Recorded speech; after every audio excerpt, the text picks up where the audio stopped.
的内容。待会听就知道。好，谢谢。欢迎来到本地点听，请尽快入座。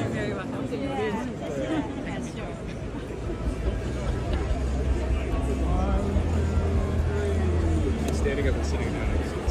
So you want to sit at the corner?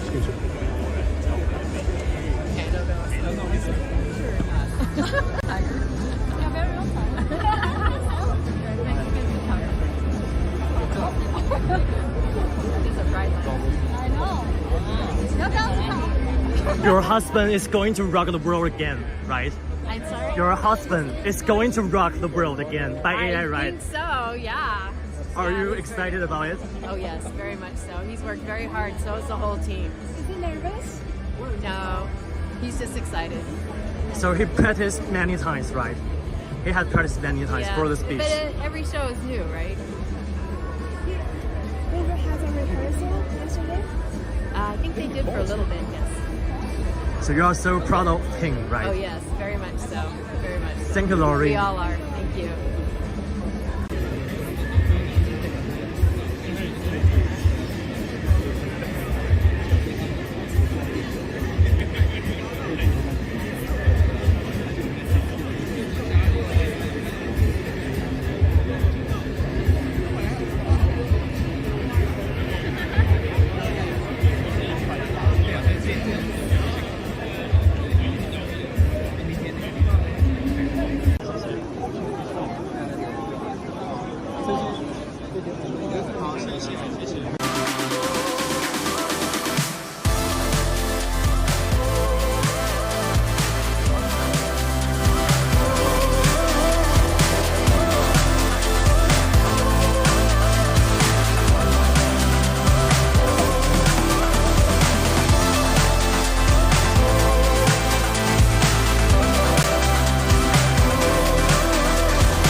Comes a time when you realize that everything you've done leads to this moment. And I know you're scared, it's hard to believe it. You better make that jump before you're gone. Before you're gone. 'Cause I'm going all in. I'm taking all my cards and put them in the middle. This is just what I want. I will risk it all. I will risk it all for me. I will do it all. I will do it all for me. I will risk it all. I will risk it all for me. I will do it all. I will do it all for me.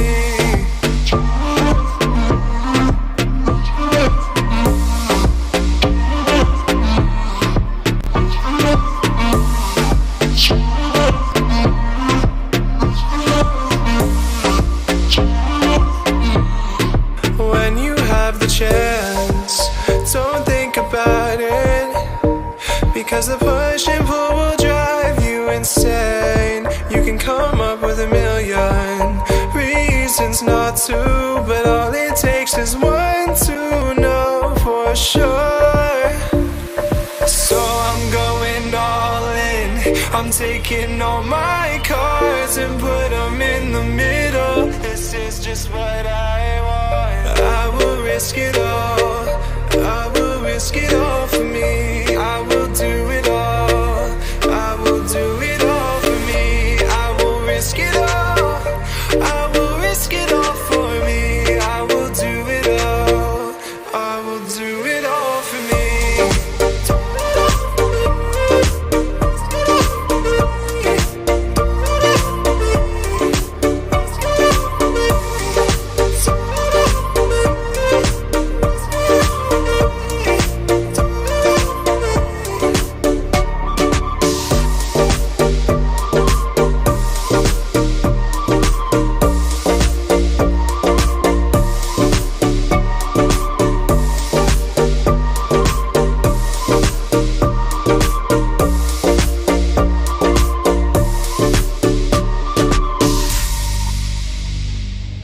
Never give up, never give up.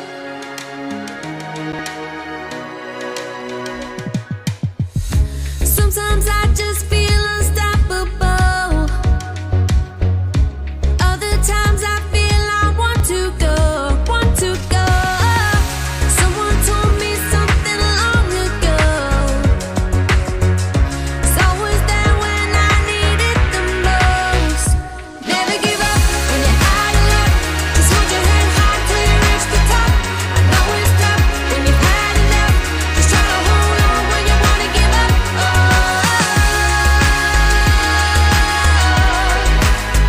Just never give up.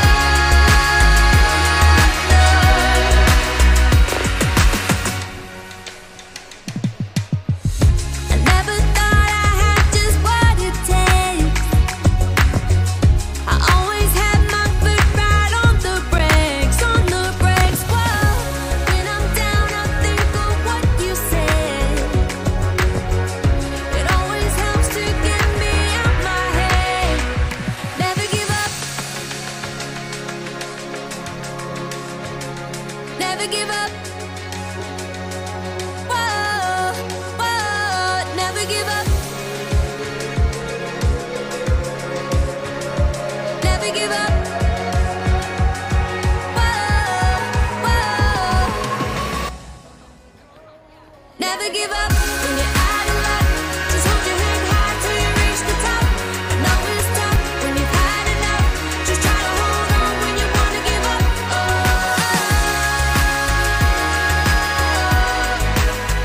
Just never give up. Never give up when you're out of luck. Just hold your head high till you reach the top. I know it's tough when you've had enough. Just try to hold on when you wanna give up.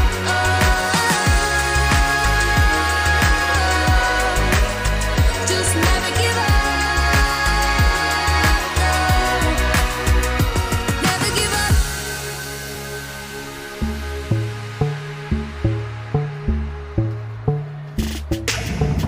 The clock keeps ticking. I just close my eyes and manifest. The race is almost finished. I just wanna see the end. I keep lifting. When the going gets tough, I'ma keep going. Nothing's slowing me down, no one's stopping me now. And when my faith is on the ledge, I won't ever bend. When they try to push me, I'll stand tall. I'm not gonna fall, holding on to love, up against the wall, but I'm not giving up. I'm holding on, I'm standing strong. No one's gonna break me down, no one's gonna break me down, no one's gonna break me now. I'm unbreakable.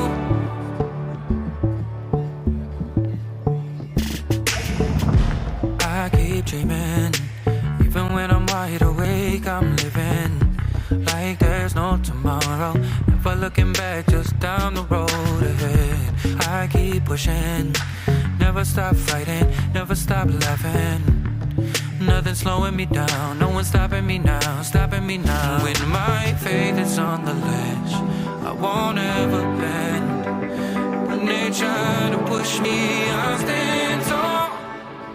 I'm not gonna fall, holding on to love, up against the wall, but I'm not giving up.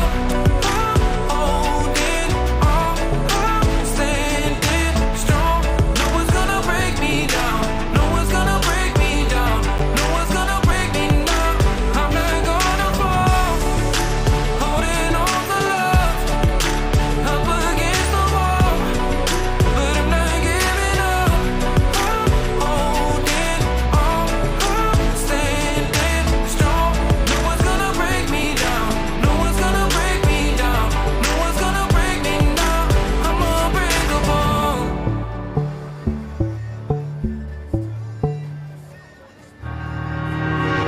Used to feel locked up inside my head. You say I closed the door. Now I know that I'm the only one to open up the window. I can't stop.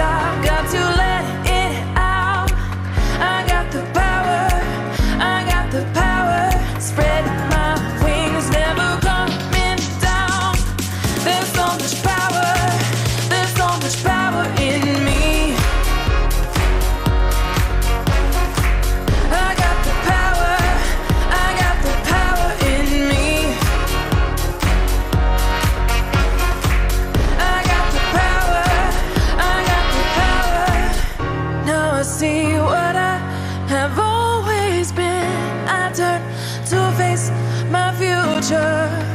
Now I know that I'm the only one to open up the window.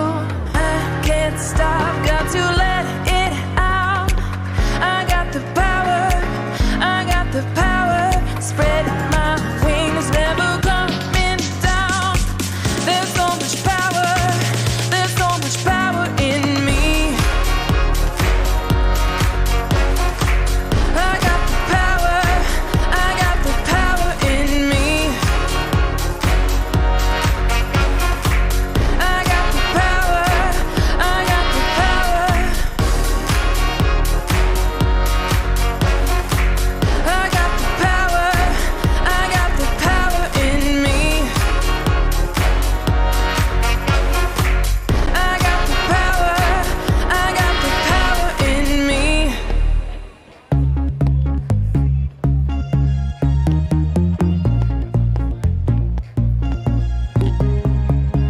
Everybody can see the flame within your eyes, shining brighter every time you energize. Be that someone, take it right up to the sky. No, no limits, now it's time to galvanize. There is only one way you can go, and it's up and up and away. So right now, sit back, enjoy the show.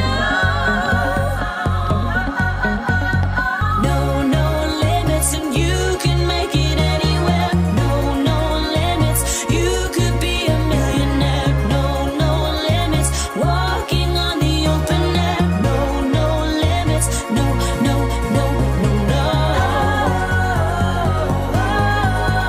There's no, there's no, there's no, there's no.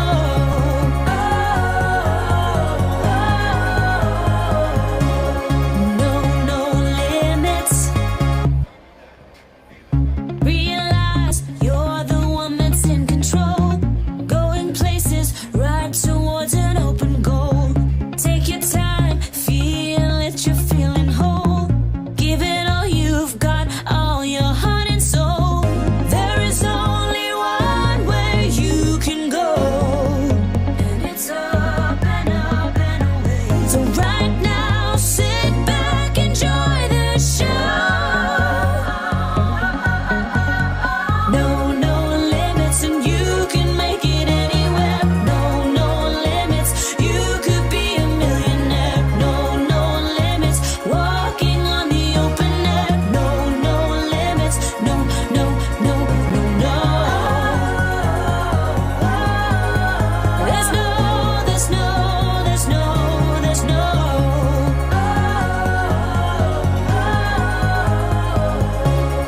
No, no limits.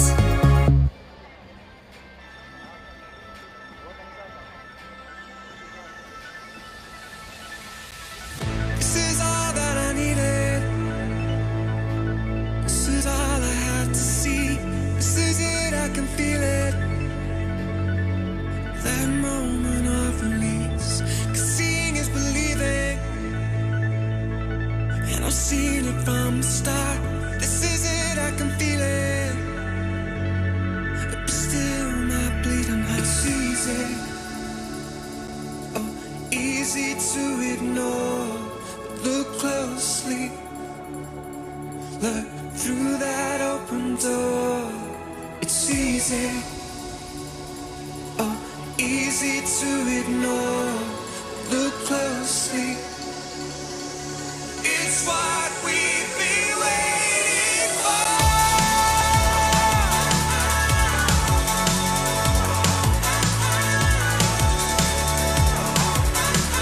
It's what we've been waiting for.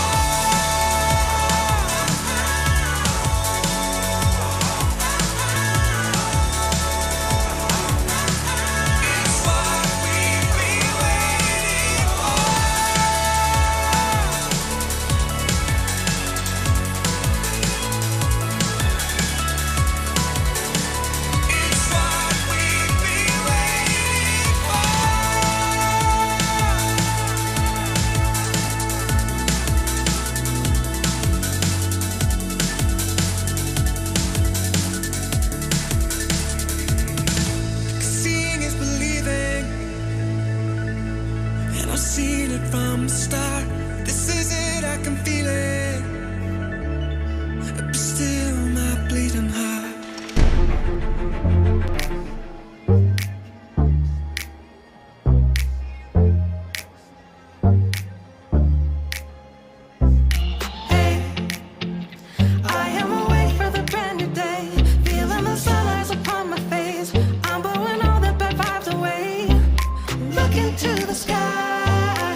comes a time when you realize that everything you've done leads to this moment. And I know you're scared, it's hard to believe it.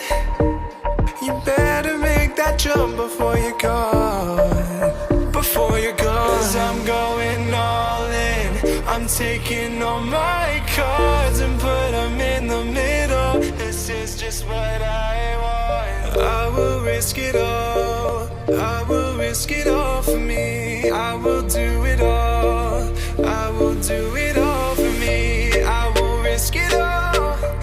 I will risk it all for me. I will do it all. I will do it all for me.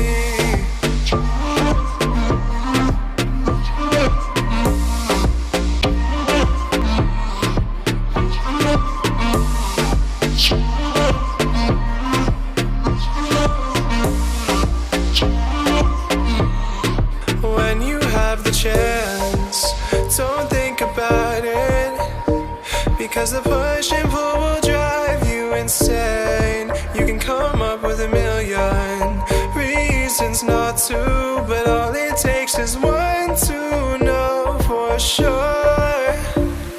So I'm going all in. I'm taking all my cards and put them in the middle. This is just what I want. I will risk it all. I will risk it all for me. I will do it all. I will do it all for me. I will risk it all. I will risk it all for me. I will do it all. I will do it all for me.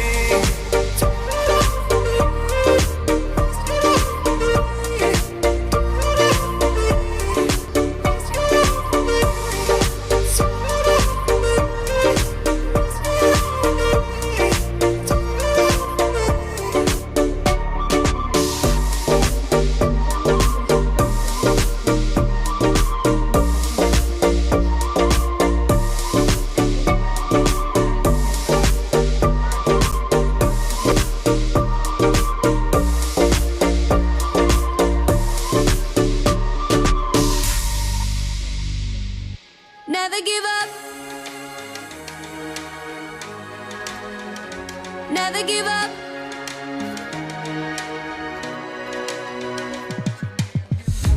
Sometimes I just feel unstoppable. Other times I feel I want to go, want to go. Someone told me something long ago. It's always there when I need it the most. Never give up when you're out of luck. Just hold your head high till you reach the top. I know it's tough when you've had enough. Just try to hold on when you wanna give up.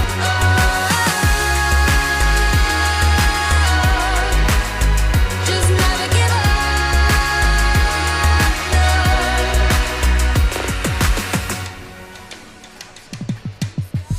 I never thought I had just what it takes. I always had my foot right on the brakes, on the brakes. Whoa, when I'm down, I think of what you said. It always helps to get me out my head. Never give up.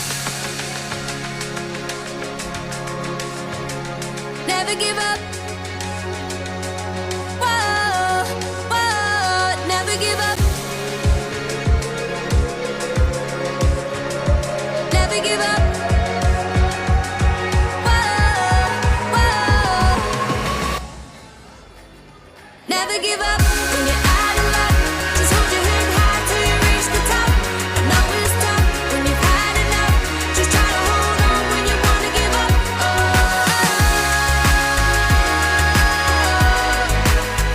Just never give up. Never give up when you're out of luck.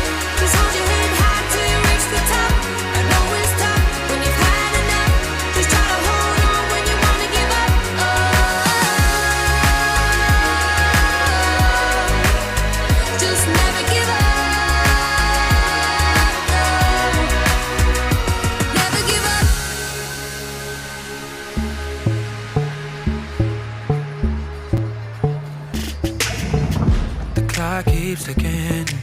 I just close my eyes and manifest. The race is almost finished. I just wanna see the end. I keep lifting. When the going gets tough, I'ma keep going. Nothing's slowing me down, no one's stopping me now. And when my faith is on the ledge, I won't ever bend. When they try to push me, I'll stand tall. I'm not gonna fall, holding on to love. Up against the wall, but I'm not giving up. I'm holding on, I'm standing strong. No one's gonna break me down, no one's gonna break me down, no one's gonna break me now. I'm unbreakable.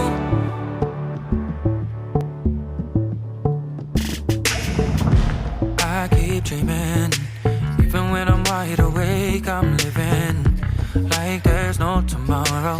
Never looking back, just down the road ahead. I keep pushing, never stop fighting, never stop laughing. Nothing's slowing me down, no one's stopping me now, stopping me now. When my faith is on the ledge, I won't ever bend. When they try to push me, I'll stand tall. I'm not gonna fall, holding on to love. Up against the wall, but I'm not giving up. I'm holding on, I'm standing strong. No one's gonna break me down, no one's gonna break me down, no one's gonna break me now. I'm not gonna fall, holding on to love.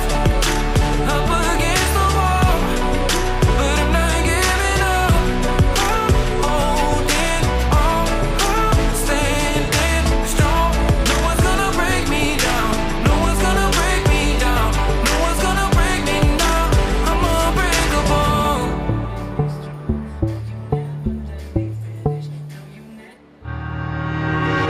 Used to feel locked up inside my head. You say I closed the door. Now I know that I'm the only one to open up the window. I can't stop, got to let it out. I got the power, I got the power. Spread my wings, never coming down. There's so much power, there's so much power in me. I got the power, I got the power in me. I got the power, I got the power. Now I see what I have always been. I turn to face my future. Now I know that I'm the only one to open up the window. I can't stop, got to let it out. I got the power, I got the power. Spread my wings, never coming down. There's so much power, there's so much power in me. I got the power, I got the power in me. I got the power, I got the power. I got the power, I got the power in me. I got the power, I got the power in me.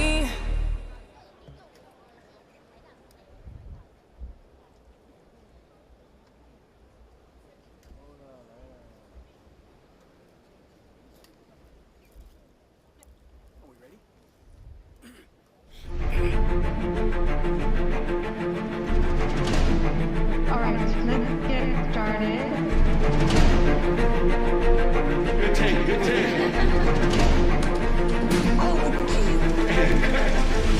Okay, you guys ready? Everything's we make GPUs. There'll be so much more than that. This whole keynote's gonna be about that. Okay, so we'll start at the top. It's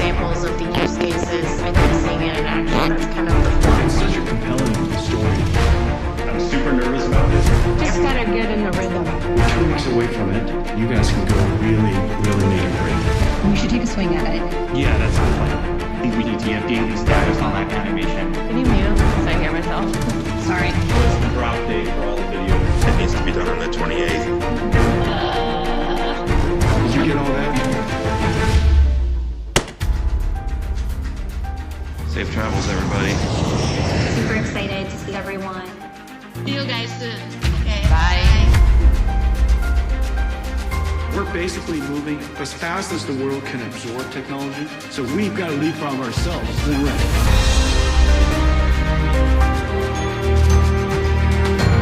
Now the slime is that we've got to wait to get hot. You know what I'm saying? You want to go, you know, that kind of thing.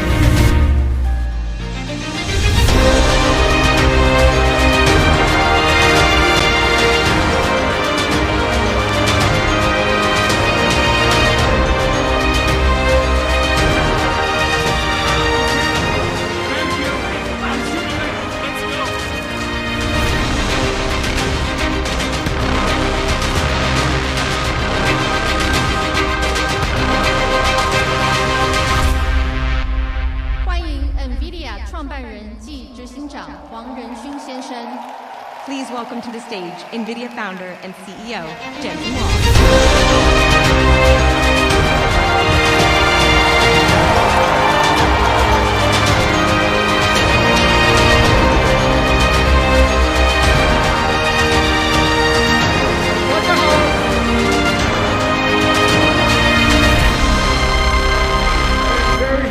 Back. Thank you, NTU, for letting us use your stadium.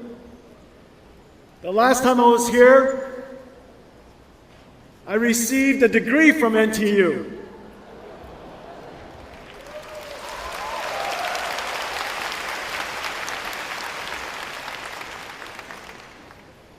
And I gave the run, don't walk speech. And today we have a lot to cover. So I cannot walk, I must run. We have a lot to cover. I have many things to tell you. I'm very happy to be here in Taiwan. Taiwan is the home of our treasured partners. This is, in fact, where everything NVIDIA does begins. Our partners and ourselves take it to the world. Taiwan and our partnership has created the world's AI infrastructure. Today, I want to talk to you about several things. One, what is happening and the meaning of the work that we do together? What is generative AI? What is its impact on our industry and on every industry? A blueprint for how we will go forward and engage this incredible opportunity. And what's coming next? Generative AI and its impact, our blueprint, and what comes next. These are really, really exciting times. A restart of our computer industry, an industry that you have forged, an industry that you have created, and now you're prepared for the next major journey. But before we start, NVIDIA lives at the intersection of computer graphics, simulations, and artificial intelligence. This is our soul. Everything that I show you today is simulation. It's math, it's science, it's computer science, it's amazing computer architecture. None of it's animated, and it's all homemade. This is NVIDIA's soul, and we put it all into this virtual world we call Omniverse. Please enjoy.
阮兜做袂歹看吼。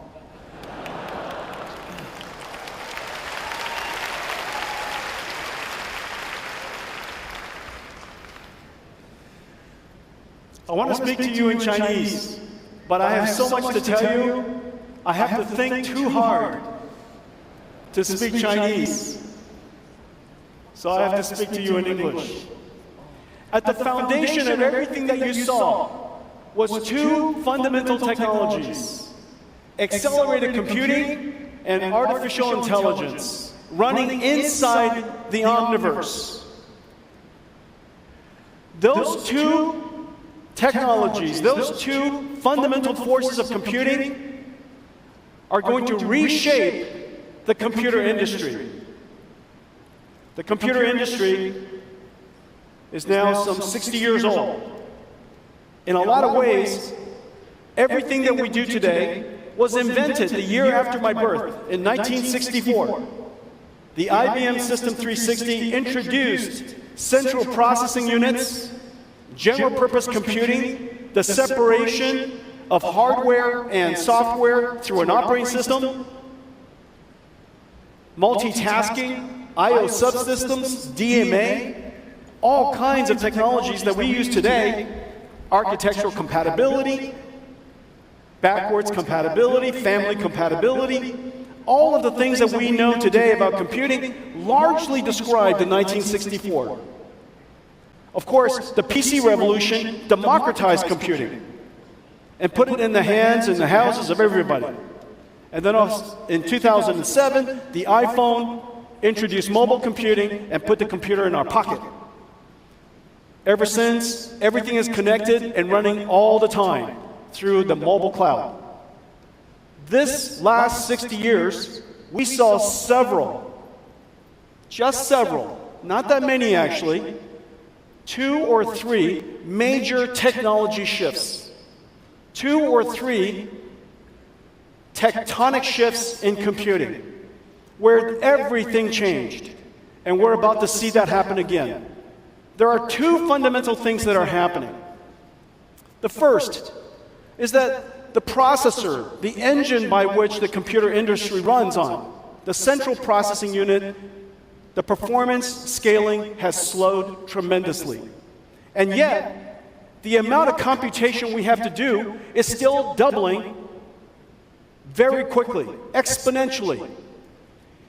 If processing requirement, if the data that we need to process continues to scale exponentially, but performance does not, we will experience computation inflation. And in fact, we're seeing that right now as we speak. The amount of data center power that's used all over the world is growing quite substantially. The cost of computing is growing. We are seeing computation inflation. This, of course, cannot continue. The data is going to continue to increase exponentially, and CPU performance scaling will never return. There is a better way. For almost 2 decades now, we've been working on accelerated computing. CUDA augments a CPU, offloads and accelerates the work that a specialized processor can do much, much better. In fact, the performance is so extraordinary that it is very clear now, as CPU scaling has slowed and eventually substantially stopped, we should accelerate everything. I predict that every application that is processing intensive will be accelerated, and surely every data center will be accelerated in the near future. Now, accelerated computing is very sensible. It's very common sense. If you take a look at an application, and here the 100T means 100 units of time. It could be 100 seconds, it could be 100 hours, and in many cases, as you know, we're now working on artificial intelligence applications that run for 100 days. The 1T is code that requires sequential processing, where single-threaded CPUs are really quite essential. Operating systems, control logic, really essential to have one instruction executed after another instruction. However, The 1T is code that requires sequential processing, where single-threaded CPUs are really quite essential. Operating systems, control logic, really essential to have one instruction executed after another instruction. However, there are many algorithms, computer graphics is one, that you can operate completely in parallel. Computer graphics, image processing, physics simulations, combinatorial optimizations, graph processing, database processing, and of course, the very famous linear algebra of deep learning. There are many types of algorithms that are very conducive to acceleration through parallel processing. So we invented an architecture to do that. By adding the GPU to the CPU, the specialized processor can take something that takes a great deal of time and accelerate it down to something that is incredibly fast. And because the two processors can work side by side, they're both autonomous and they're both separate, independent that is, we could accelerate what used to take 100 units of time down to 1 unit of time. Well, the speed up is incredible. It almost sounds unbelievable. It almost sounds unbelievable. But today I'll demonstrate many examples for you. The benefit is quite extraordinary. 100 times speed up, but you only increase the power by about a factor of 3. And you increase the cost by only about 50%. We do this all the time in the PC industry. We add a GPU, a $500 GPU, GeForce GPU, to a $1,000 PC, and the performance increases tremendously. We do this in a data center. $1 billion data center, we add $500 million worth of GPUs, and all of a sudden, it becomes an AI factory. This is happening all over the world today. Well, the savings are quite extraordinary. You're getting 60 times performance per dollar. 100 times speed up, you only increase your power by 3x. 100 times speed up, you only increase your cost by 1.5x. The savings are incredible. The savings are measured in dollars. It is very clear that many companies spend hundreds of millions of dollars processing data in the cloud. If it was accelerated, it is not unexpected that you could save hundreds of millions of dollars. Now, why is that? Well, the reason for that is very clear. We've been experiencing inflation for so long in general purpose computing. Now that we finally determined to accelerate, there's an enormous amount of captured loss that we can now regain. A great deal of captured, retained waste that we can now relieve out of the system, and that will translate into savings. Savings in money, savings in energy. And that's the reason why you've heard me say, the more you buy, the more you save.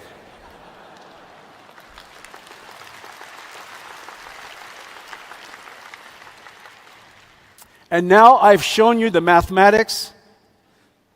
It is not accurate, but it is correct.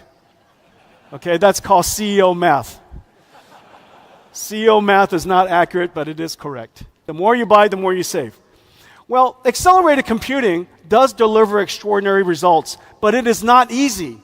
Why is it that it saves so much money, but people haven't done it for so long? The reason for that is because it's incredibly hard. There is no such thing as a software that you can just run through a C compiler and all of a sudden that application runs 100 times faster. That is not even logical. If it was possible to do that, they would have just changed the CPU to do that. You in fact have to rewrite the software. That's the hard part. The software has to be completely rewritten so that you could refactor, re-express the algorithms that was written on a CPU so that it could be accelerated, offloaded, accelerated, and run in parallel. That computer science exercise is insanely hard. Well, we've made it easy for the world over the last 20 years. Of course, the very famous cuDNN, the deep learning library that processes neural networks. We have a library for AI physics that you could use for fluid dynamics and many other applications where the neural network has to obey the laws of physics. We have a great new library called Ariel that is a CUDA accelerated 5G radio so that we can software define and accelerate the telecommunications networks the way that we've software defined the world's networking internet. And so the ability for us to accelerate that allows us to turn all of telecom into essentially the same type of platform, a computing platform, just like we have in the cloud. cuLitho is a computational lithography platform that allows us to process the most computationally intensive parts of chip manufacturing, making the mask.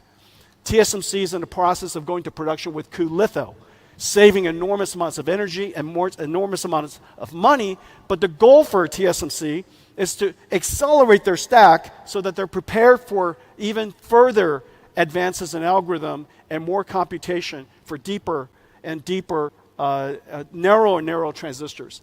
Parabricks is our gene sequencing library. It is the highest throughput library in the world for gene sequencing. cuOpt is an incredible library for combinatorial optimization, route planning optimization, the traveling salesman problem, incredibly complicated. Scientists have largely concluded that you needed a quantum computer to do that. We created an algorithm that runs on accelerated computing that runs lightning fast. 23 world records. We hold every single major world record today. cuQuantum is an emulation system for a quantum computer. If you want to design a quantum computer, you need a simulator to do so. If you want to design quantum algorithms, you need a quantum emulator to do so. How would you do that? How would you design these quantum computers, create these quantum algorithms, if the quantum computer doesn't exist? Well, you use the fastest computer in the world that exists today. And we call it, of course, NVIDIA CUDA. And on that, we have an emulator that simulates quantum computers. It is used by several 100,000 researchers around the world. It is integrated into all the leading frameworks for quantum computing, and is used in scientific supercomputing centers all over the world. cuDF is an unbelievable library for data processing. Data processing consumes the vast majority of cloud spend today. All of it should be accelerated. cuDF accelerates the major libraries used in the world. Spark, many of you probably use Spark in your companies. Pandas, a new one called Polar, and of course, NetworkX, which is a graph processing database library.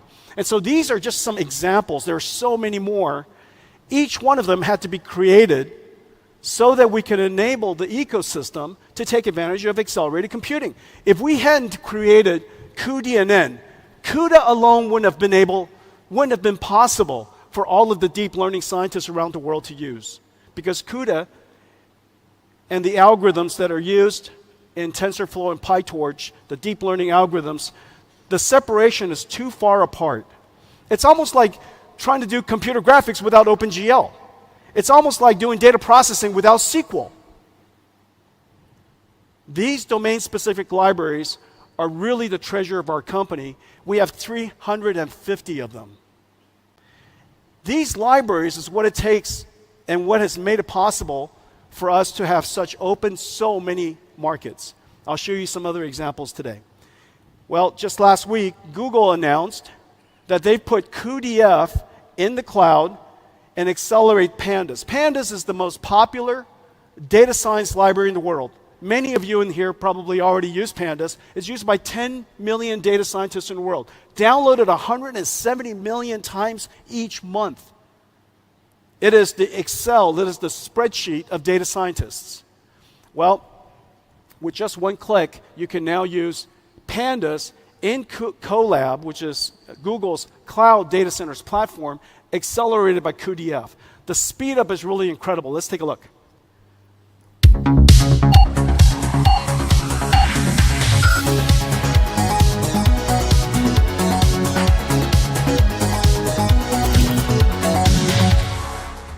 That was a great demo, right? Didn't take long.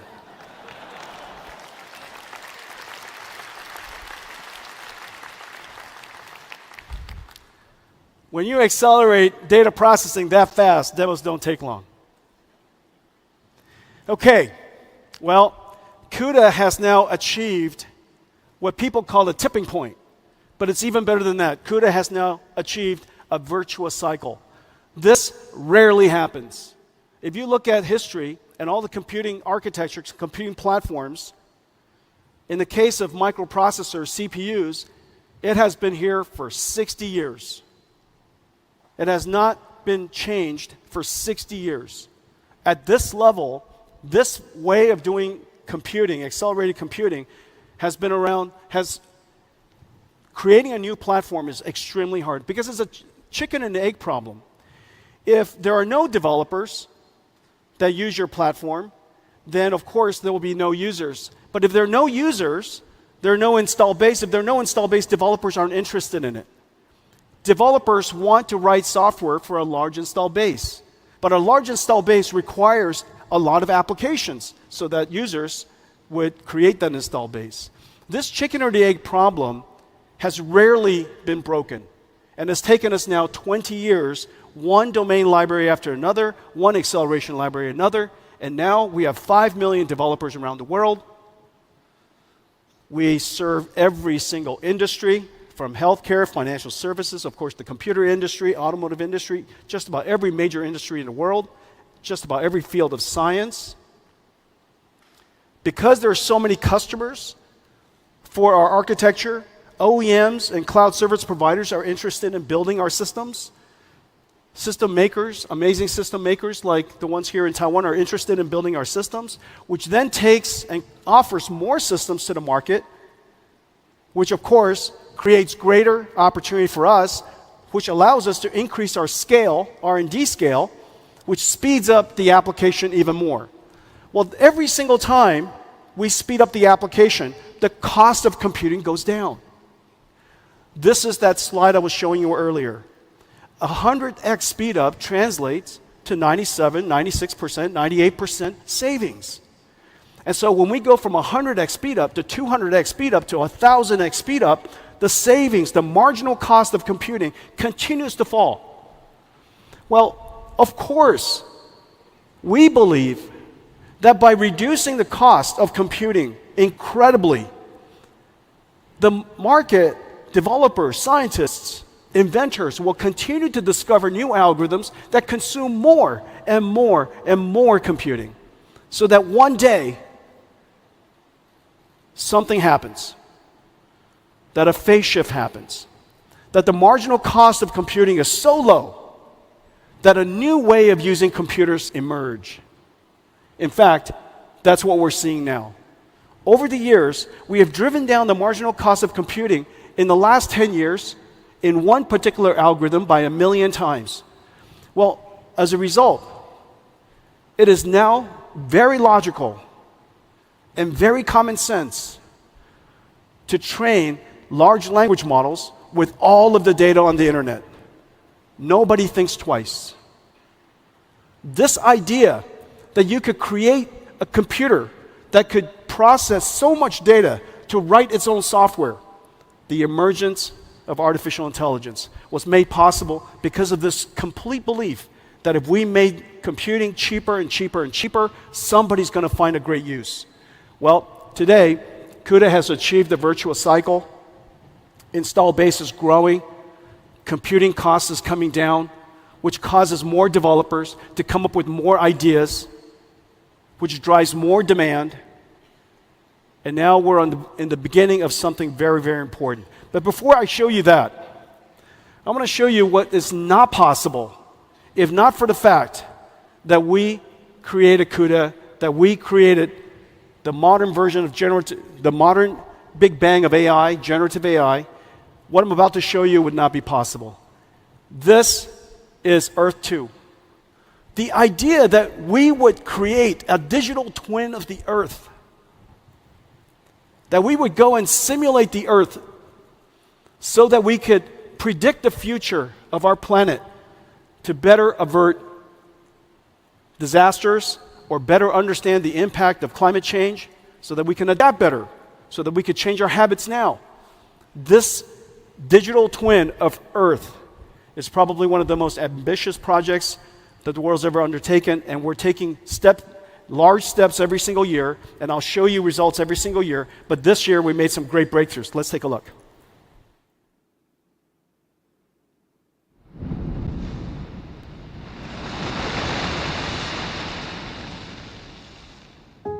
On Monday, the storm will veer north again and approach Taiwan. There are big uncertainties regarding its path. Different paths will have different levels of impact on Taiwan. 想象一个我们能够预测未来的世界，数位孪生反映真实情况的虚拟世界，让我们看见未来。数位孪生是一种反映真实世界的虚拟模型，让我们能够从今天的行为来预测对未来世界的影响。介绍一下 NVIDIA Earth 2，一个利用 AI、物理模拟和电脑图形技术来预测全球气候的数位孪生。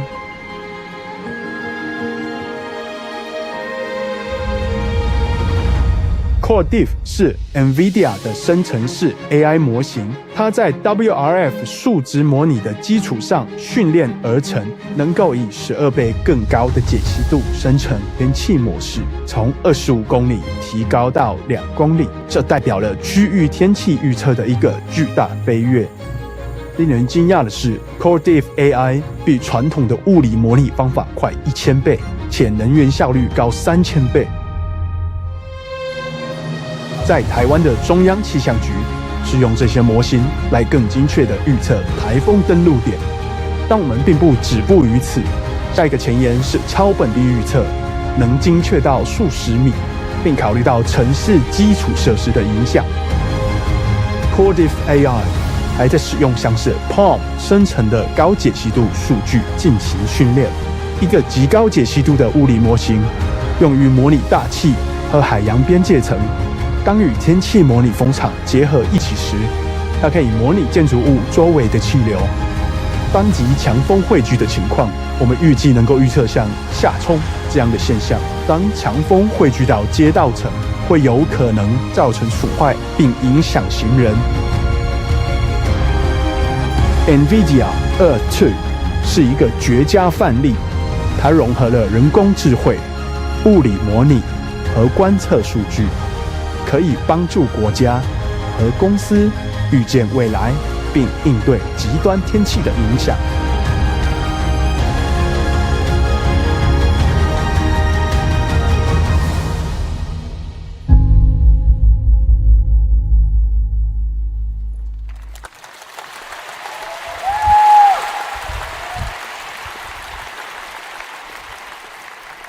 Someday in the near future, we will have continuous weather prediction at every square kilometer on the planet. You will always know what the climate's going to be. You will always know. And this will run continuously because we've trained the AI, and the AI requires so little energy. And so this is just an incredible achievement. I hope you enjoyed it. And very importantly, 我的国语讲的标准吗？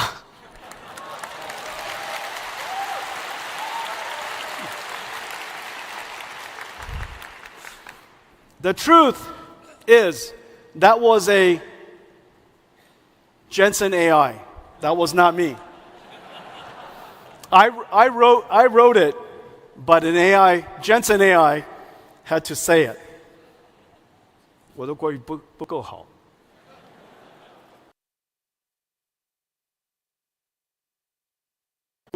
Because of our dedication to continuously improve the performance of drive the cost down, AI researchers discovered CUDA in 2012. That was NVIDIA's first contact with AI. This was a very important day. We had the good wisdom to work with the scientists to make it possible for deep learning to happen. And AlexNet achieved, of course, a tremendous computer vision breakthrough. But the great wisdom was to take a step back and understanding what was the background? What is the foundation of deep learning? What is its long-term impact? What is its potential? And we realized that this technology has great potential to scale. An algorithm that was invented and discovered decades ago, all of a sudden, because of more data, larger networks, and very importantly, a lot more compute, all of a sudden, deep learning was able to achieve what no human algorithm was able to. Now imagine if we were to scale up the architecture even more, larger networks, more data, and more compute, what could be possible? So we dedicated ourselves to reinvent everything. After 2012, we changed the architecture of our GPU to add tensor cores. We invented NVLink. That was 10 years ago now. cuDNN, TensorRT, Nickel. We bought Mellanox, TensorRT LM, the Triton inference server. And all of it came together on a brand new computer nobody understood. Nobody asked for it, nobody understood it, and in fact, I was certain nobody wanted to buy it.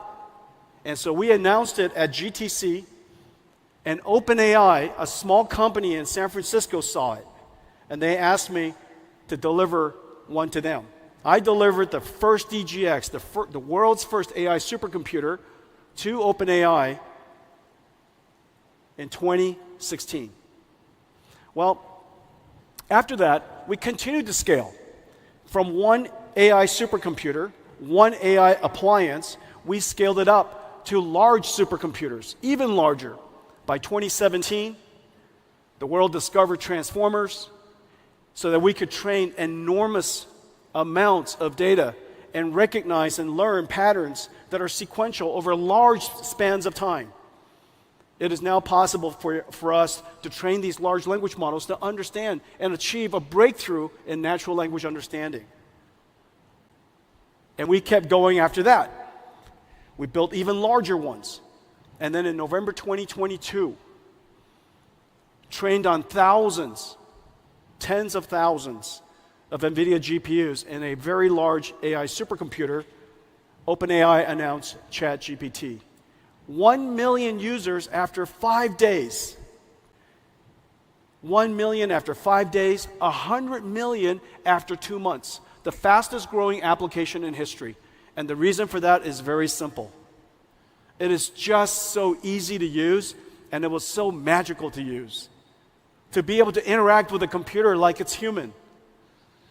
Instead of being clear about what you want, it's like the computer understands your meaning. It understands your intention.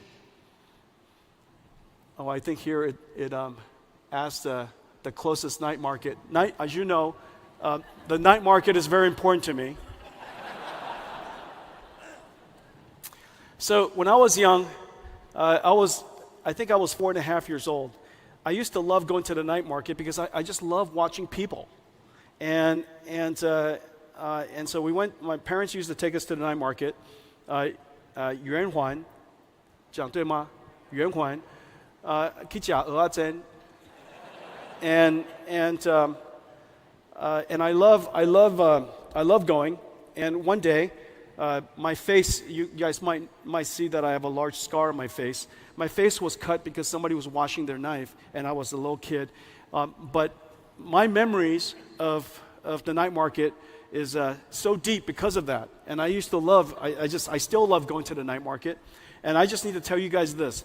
The Tonghua night market is really good because there's a lady, she's been working there for 43 years. She's the fruit lady. And it's in the middle of the street, the middle between the two. Go find her. Okay? She, 做赞的，在喝价。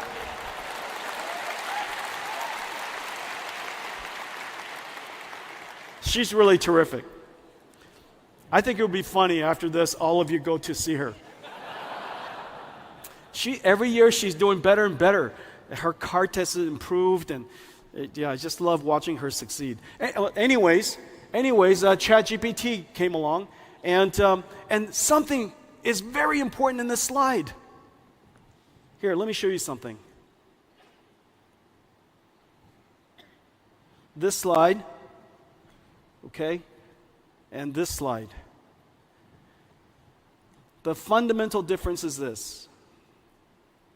Until ChatGPT revealed it to the world, AI was all about perception, natural language understanding, computer vision, speech recognition. It's all about perception and detection. This was the first time the world saw a generative AI. It produced tokens, one token at a time. And those tokens were words. Some of the tokens, of course, could now be images or charts or tables, songs, words, speech, videos. Those tokens could be anything. Anything that you could learn the meaning of. It could be tokens of chemicals, tokens of proteins, genes. You saw earlier in Earth 2, we were generating tokens of the weather. We can learn physics. If you can learn physics, you could teach an AI model physics. The AI model could learn the meaning of physics, and it can generate physics. We were scaling down to 1 kilometer, not by using filtering, it was generating. And so we can use this method to generate tokens for almost anything of value. We can generate steering wheel control for a car. We can generate articulation for a robotic arm. Everything that we can learn, we can now generate. We have now arrived not at the AI era, but a generative AI era. But what's really important is this. This computer that started out as a supercomputer has now evolved into a data center, and it produces one thing. It produces tokens. It's an AI factory. This AI factory is generating, creating, producing something of great value, a new commodity. In the late 1890s, Nikola Tesla invented an AC generator. We invented an AI generator. The AC generator generated electrons. NVIDIA's AI generator generates tokens. Both of these things have large market opportunities. It's completely fungible in almost every industry. And that's why it's a new industrial revolution. We have now a new factory producing a new commodity for every industry that is of extraordinary value.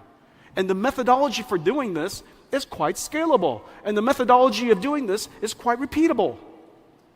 Notice how quickly so many different AI models, generative AI models, are being invented, literally daily. Every single industry is now piling on. For the very first time, the IT industry, which is $3 trillion, $3 trillion IT industry, is about to create something that can directly serve $100 trillion of industry. No longer just an instrument for information storage or data processing, but a factory for generating intelligence for every industry. This is going to be a manufacturing industry, not a manufacturing industry of computers, but using the computers in manufacturing. This has never happened before. Quite an extraordinary thing. What started with accelerated computing, led to AI, led to generative AI, and now an industrial revolution.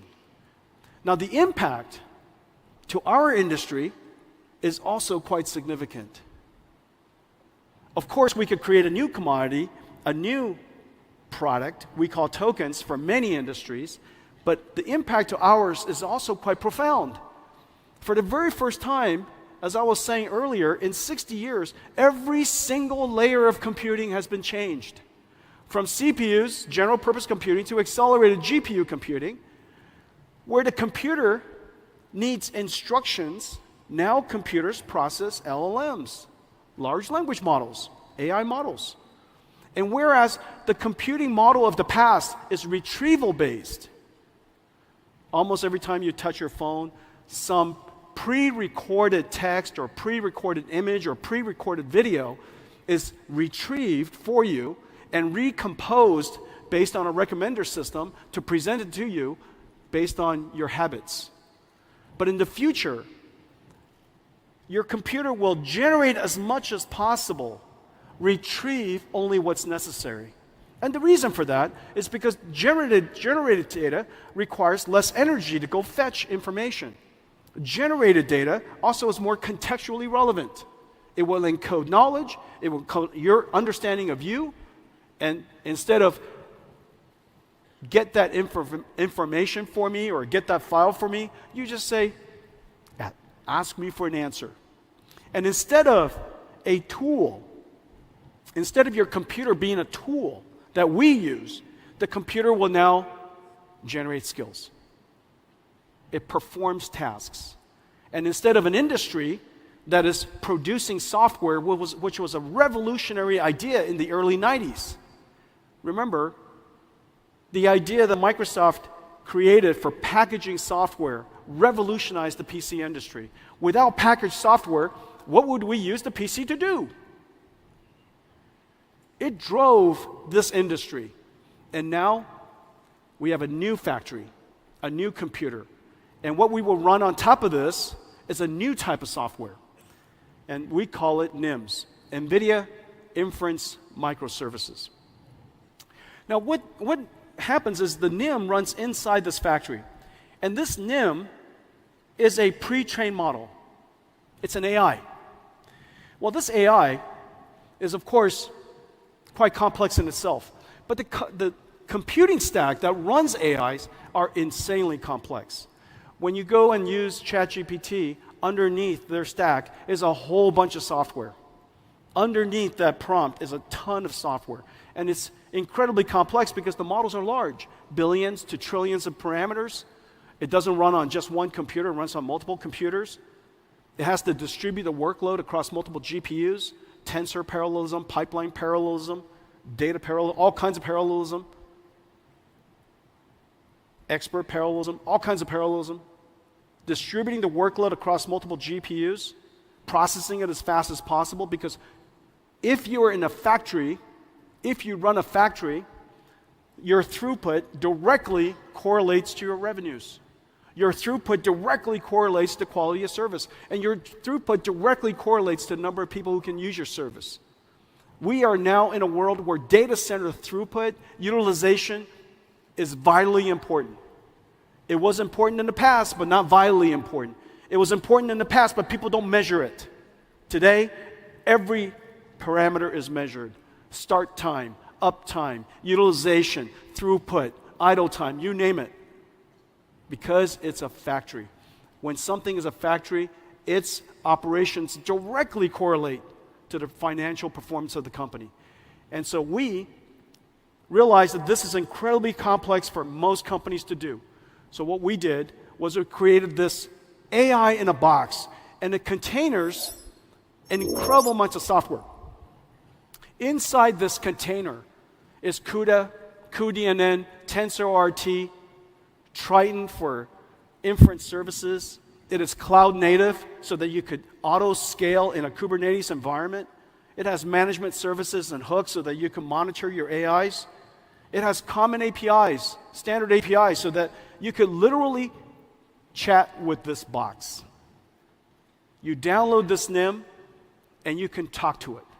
So long as you have CUDA on your computer, which is now, of course, everywhere. It's in every cloud, available from every computer maker. It is available in hundreds of millions of PCs. When you download this, you have an AI, and you can chat with it like ChatGPT. All of the software is now integrated. 400 dependencies, all integrated into one.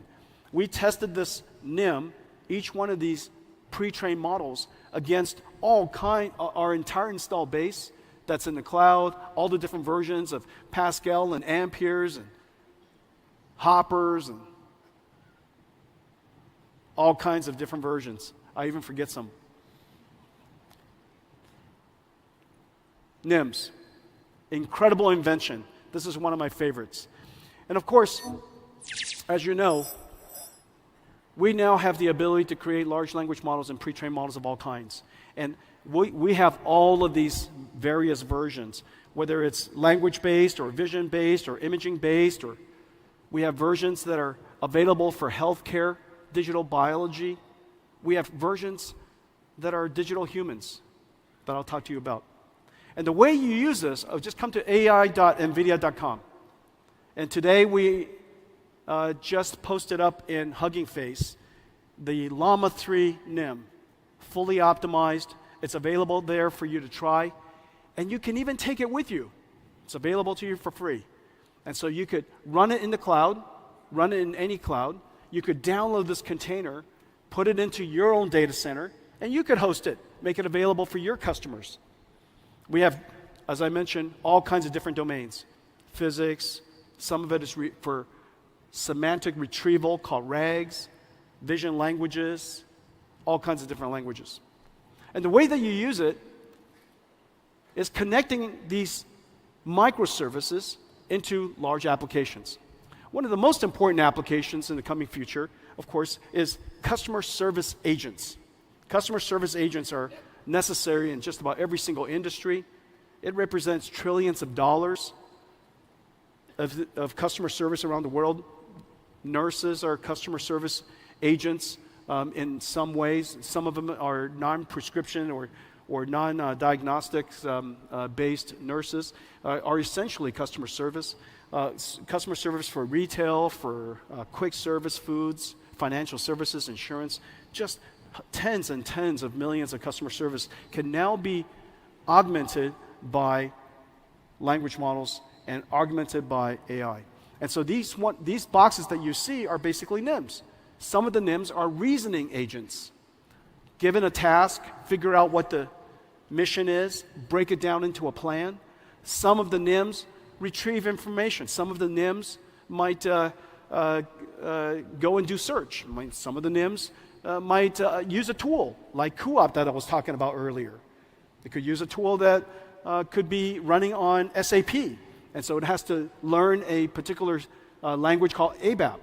Maybe some NIMs have to do SQL queries. And so all of these NIMs are experts that are now assembled as a team. So what's happening? The application layer has been changed. What used to be applications written with instructions are now applications that are assembling teams of AIs. Very few people know how to write programs. Almost everybody knows how to break down a problem and assemble teams. Every company, I believe, in the future will have a large collection of NIMs, and you would bring down the experts that you want. You connect them into a team, and you don't even have to figure out exactly how to connect them. You just give the mission to an agent, to a NIM, to figure out who to break the tasks down and who to give it to. And that central, the leader of the application, if you will, the leader of the team, would break down the task and give it to the various team members. The team members would perform their task, bring it back to the team leader. The team leader would reason about that and present an information back to you. Just like humans. This is in our near future. This is the way applications are going to look. Now, of course, we could interact with these AI services with text prompts and speech prompts. However, there are many applications where we would like to interact with what is otherwise a human-like form. We call them digital humans. NVIDIA has been working on digital human technology for some time. Let me show it to you. And before I do that, hang on a second. Before I do that, okay, digital humans has the potential of being a great interactive agent with you. They make much more engaging. They can be much more empathetic. And of course, we have to cross this incredible chasm, this uncanny chasm of realism, so that the digital humans would appear much more natural. This is, of course, our vision. This is a vision of where we love to go, but let me show you where we are. Great to be in Taiwan. Before I head out to the night market, let's dive into some exciting frontiers of digital humans. Imagine a future where computers interact with us just like humans can. Hi, my name is Sophie, and I am a digital human brand ambassador for Unique. This is the incredible reality of digital humans. Digital humans will revolutionize industries, from customer service to advertising and gaming. The possibilities for digital humans are endless. Using the scans you took of your current kitchen with your phone, they will be AI interior designers, helping generate beautiful, photorealistic suggestions and sourcing the materials and furniture. We have generated several design options for you to choose from. They'll also be AI customer service agents, making the interaction more engaging and personalized, or digital healthcare workers who will check on patients, providing timely, personalized care. I did forget to mention to the doctor that I am allergic to penicillin. Is it still okay to take the medications? The antibiotics you've been prescribed, ciprofloxacin and metronidazole, don't contain penicillin, so it's perfectly safe for you to take them. And they'll even be AI brand ambassadors, setting the next marketing and advertising trends. Hi, I'm Ima, Japan's first virtual model. New breakthroughs in generative AI and computer graphics let digital humans see, understand, and interact with us in human-like ways. From what I can see, it looks like you're in some kind of recording or production setup. The foundation of digital humans are AI models, built on multilingual speech recognition and synthesis, and LLMs that understand and generate conversation. 你们部落有什么特别的习俗吗？我们有丰富的祭祀仪式和传统舞蹈，还有对大自然的崇拜。The AIs connect to another generative AI to dynamically animate a lifelike 3D mesh of a face. And finally, AI models that reproduce lifelike appearances, enabling real-time path-traced subsurface scattering to simulate the way light penetrates the skin, scatters, and exits at various points, giving skin its soft and translucent appearance. NVIDIA ACE is a suite of digital human technologies packaged as easy-to-deploy, fully optimized microservices or NIMs. Developers can integrate ACE NIMs into their existing frameworks, engines, and digital human experiences. Nemotron SLM and LLM NIMs to understand our intent and orchestrate other models. Riva Speech NIMs for interactive speech and translation. Audio to face and gesture NIMs for facial and body animation. And Omniverse RTX with DLSS for neural rendering of skin and hair. ACE NIMs run on NVIDIA GDN, a global network of NVIDIA accelerated infrastructure that delivers low-latency digital human processing to over 100 regions. 好吗？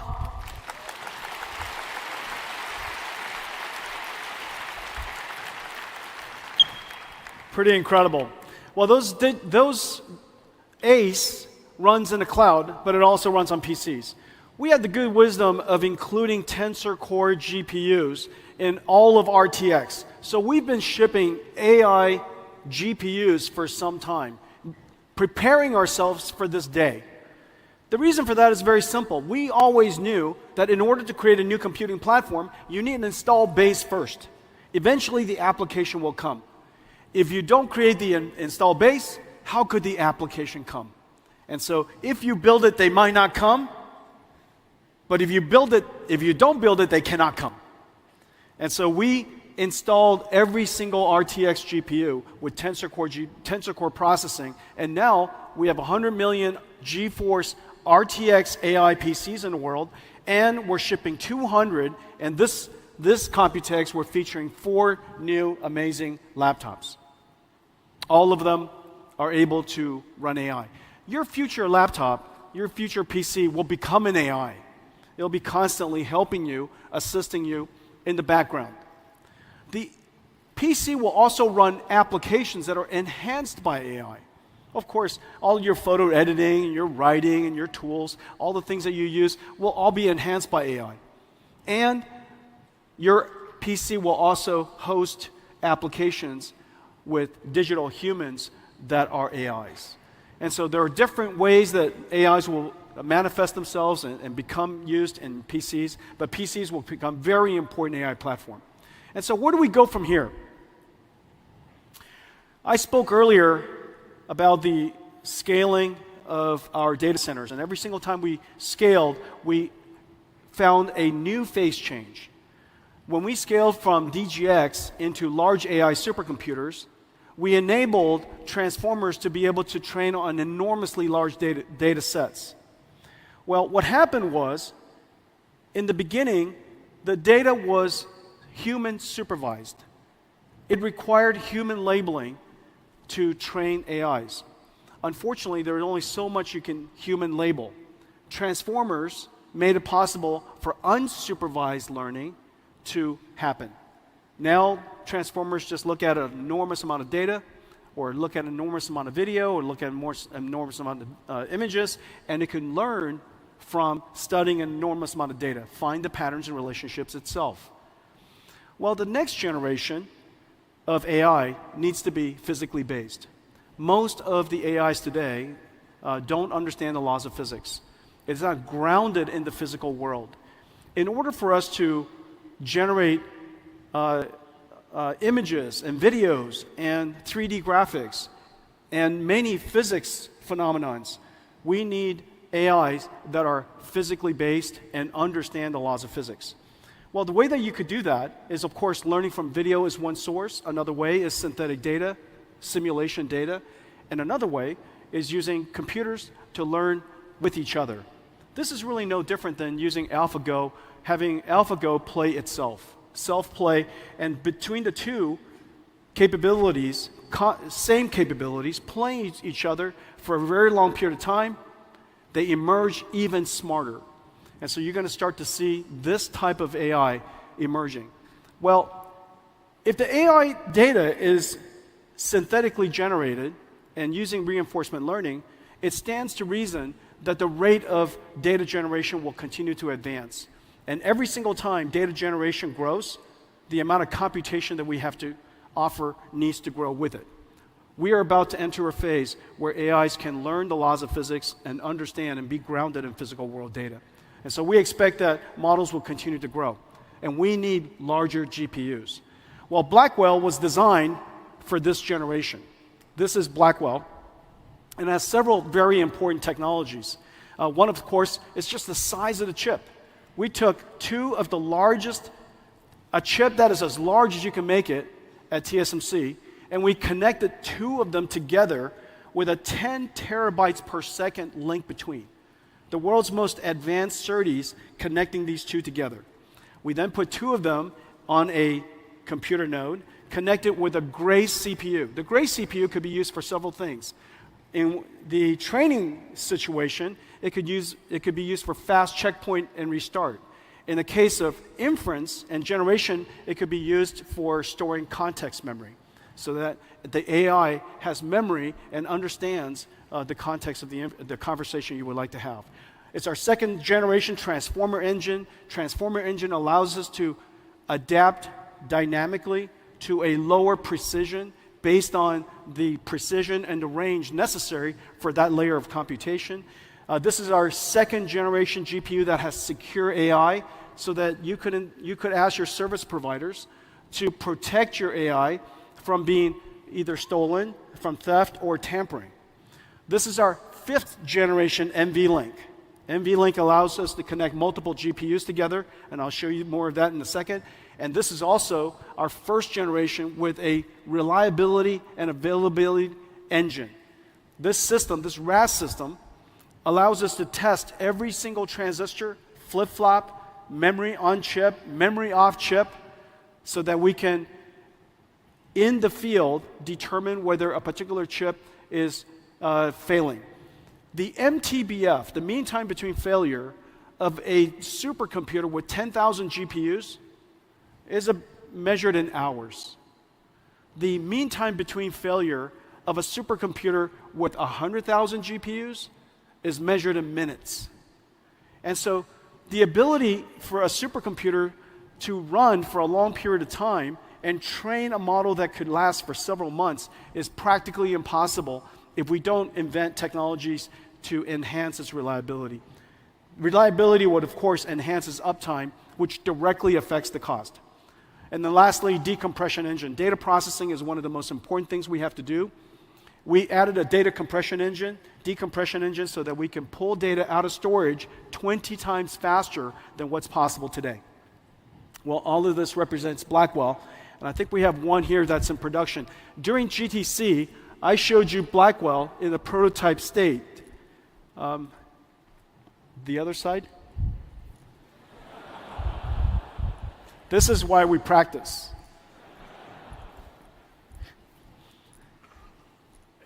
In America, 其实是这样子的。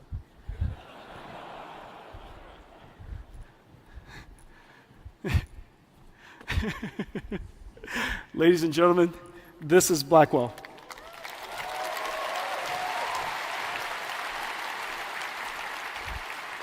Blackwell is in production. Incredible amounts of technology. This is our production board.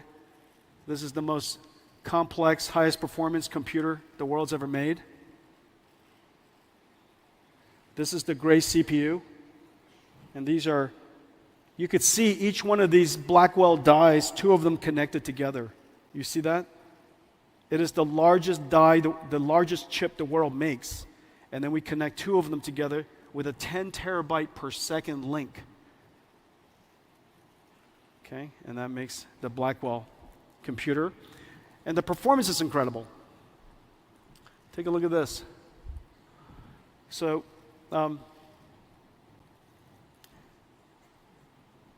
you see our the computational, the flops, the AI flops for each generation has increased by 1,000 times in 8 years.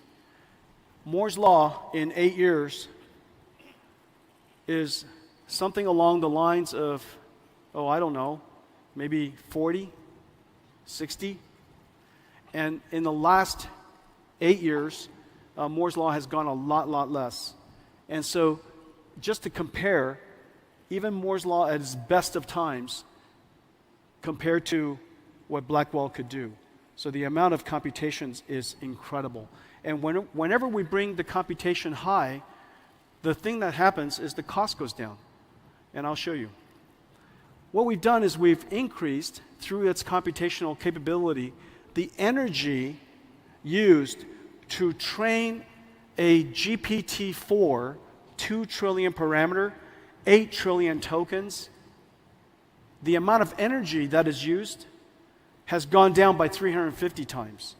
Well, Pascal would have taken 1,000 gigawatt hours. 1,000 gigawatt hours means that it would take a gigawatt data center. The world doesn't have a gigawatt data center, but if you had a gigawatt data center, it would take a month. If you had a 100 megawatt data center, it would take about a year. And so nobody would, of course, create such a thing, and that's the reason why these large language models, ChatGPT, wasn't possible only 8 years ago. By us driving down increasing the performance, the energy efficient, while keeping and improving energy efficiency along the way, we've now taken, with Blackwell, what used to be 1,000 gigawatt hours to 3, an incredible advance. 3 gigawatt hours, if it's a 10,000 GPUs, for example, it would only take 10,000 GPUs, I guess it would take a few days, 10 days or so. So the amount of advance in just 8 years is incredible. Well, this is for inference. This is for token generation. Our token generation performance has made it possible for us to drive the energy down by 45,000 times. 17,000 joules per token, that was Pascal. 17,000 joules is kind of like 2 light bulbs running for 2 days. It would take 2 light bulbs running for 2 days amounts of energy, 200 watts running for 2 days, to generate 1 token of GPT-4. It takes about 3 tokens to generate 1 word. And so the amount of energy used necessary for Pascal to generate GPT-4 and have a ChatGPT experience with you was practically impossible. But now we only use 0.4 joules per token, and we can generate tokens at incredible rates and very little energy. Okay, so Blackwell is just an enormous leap. Well, even so, it's not big enough. And so we have to build even larger machines. And so the way that we build it is called DGX. So this is our Blackwell chips, and it goes into DGX systems.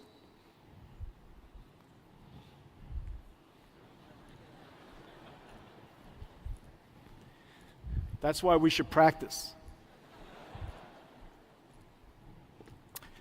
So this is a DGX Blackwell.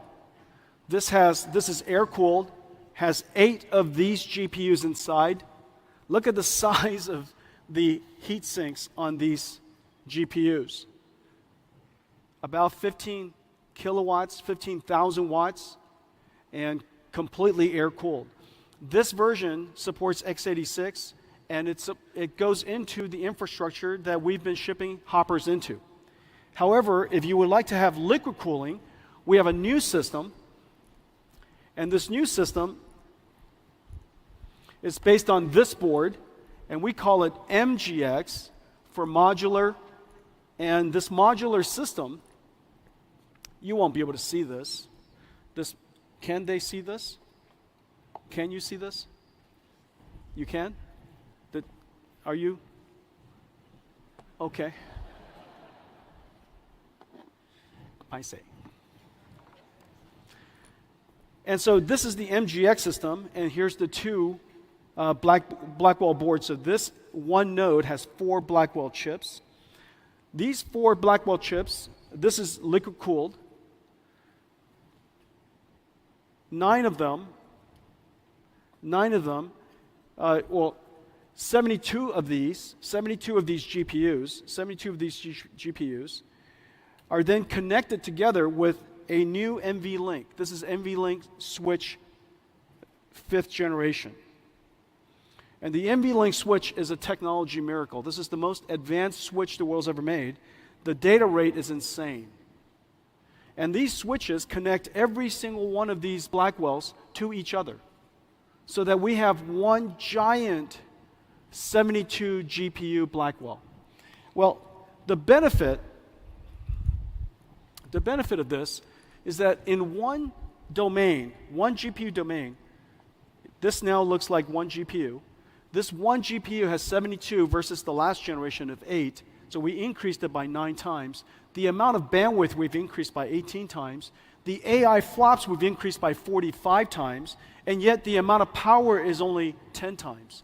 This is 100 kilowatts, and that is 10 kilowatts.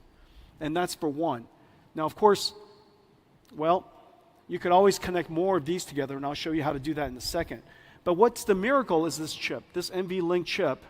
People are starting to awaken to the importance of this NVLink chip as it connects all these different GPUs together, because the large language models are so large, it doesn't fit on just one GPU, doesn't fit on just one node. It's going to take the entire rack of GPUs, like this new DGX that I was just standing next to hold a large language model that are tens of trillions of parameters large. NVLink switch in itself is a technology miracle. It's 50 billion transistors, 74 ports at 400 gigabits each, 4 links, cross-sectional bandwidth of 7.2 terabytes per second. But one of the important things is that it has mathematics inside the switch. so that we can do reductions, which is really important in deep learning, right on the chip. And so this is what a DGX looks like now. And a lot of people ask us, they say, and there's this confusion about what NVIDIA does, and how is it possible that NVIDIA became so big building GPUs? And so there's an impression that this is what a GPU looks like. Now, this is a GPU. This is one of the most advanced GPUs in the world, but this is a gamer GPU. But you and I know that this is what a GPU looks like. This is one GPU. Ladies and gentlemen, DGX GPU.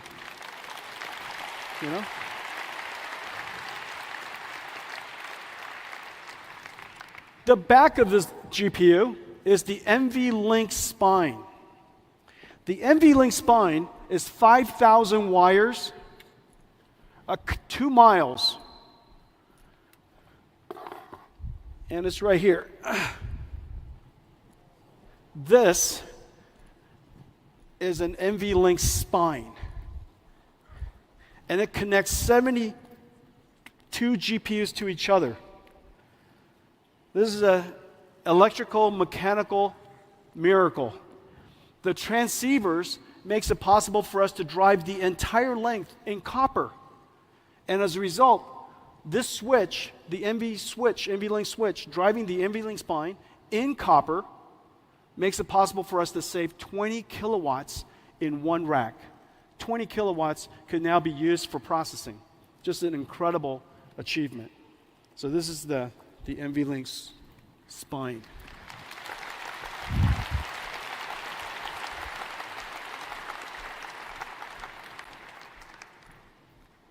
Wow.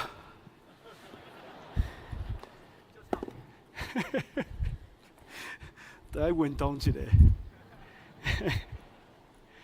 And even this is not big enough. Even this is not big enough for AI factories, so we have to connect it all together with very high-speed networking. Well, we have two types of networking. We have InfiniBand, which has been used in supercomputing and AI factories all over the world. And it is growing incredibly fast for us. However, not every data center can handle InfiniBand because they've already invested their ecosystem in Ethernet for too long.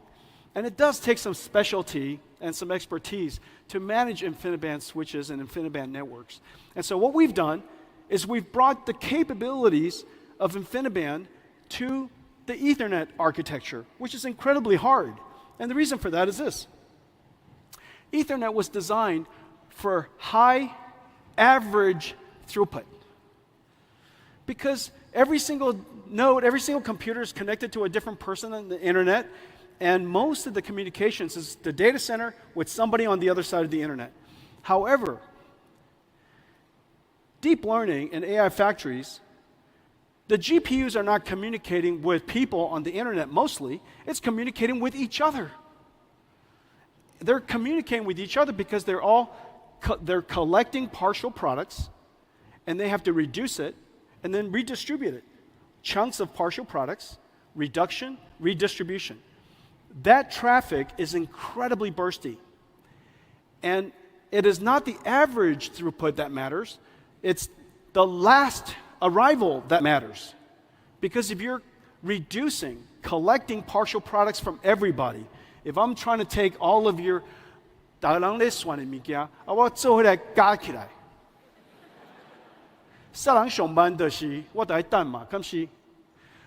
it's not the average throughput, it's whoever gives me the answer last. Okay? Ethernet has no provision for that. And so there are several things that we had to create. We created an end-to-end architecture so that the NIC and the switch can communicate. And we applied 4 different technologies to make this possible. Number one, NVIDIA has the world's most advanced RDMA. And so now we have the ability to have a network-level RDMA for Ethernet that is incredibly great. Number 2, we have congestion control. The switch does telemetry at all times incredibly fast, and whenever the GPUs or the NICs are sending too much information, we can tell them to back off so that it doesn't create hotspots. Number 3, adaptive routing. Ethernet needs to transmit and receive in order. We see congestions, or we see ports that are not currently being used. Irrespective of the ordering, we will send it to the available ports, and Bluefield on the other end reorders it so that it comes back in order. That adaptive routing, incredibly powerful. And then lastly, noise isolation. There's more than one model being trained or something happening in the data center at all times, and their noise and their traffic could get into each other and causes jitter.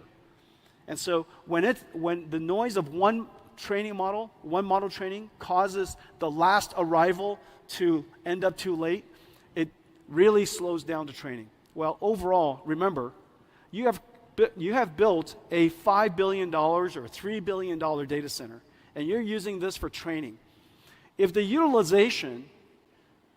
network utilization was 40% lower, and as a result, the training time was 20% longer, the $5 billion data center is effectively like a $6 billion data center.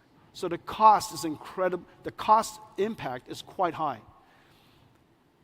Ethernet with Spectrum-X basically allows us to improve the performance so much that the network is basically free. And so this is really quite an achievement. We have a whole pipeline of Ethernet products behind us. This is Spectrum X800. It is 51.2 terabits per second and 256 radix. The next one coming is 512 radix, is 1 year from now. 512 radix, and that's called Spectrum X800 Ultra. And the one after that is X1600. But the important idea is this. X800 is designed for tens of thousands of GPUs. X800 Ultra is designed for hundreds of thousands of GPUs. And X1600 is designed for millions of GPUs. The days of millions of GPU data centers are coming. And the reason for that is very simple. Of course, we want to train much larger models, but very importantly, in the future, almost every interaction you have with the internet or with a computer will likely have a generative AI running in the cloud somewhere. And that generative AI is working with you, interacting with you, generating videos or images or text or maybe a digital human. And so you're interacting with your computer almost all the time, and there's always a generative AI connected to that. Some of it is on-prem, some of it is on your device, and a lot of it could be in the cloud. These generative AIs will also do a lot of reasoning capability. Instead of just one-shot answers, they might iterate on answers so that it improves the quality of the answer before they give it to you. And so the amount of generation we're going to do in the future is going to be extraordinary. Let's take a look at all of this put together. Now tonight, this is our first nighttime keynote. I want to thank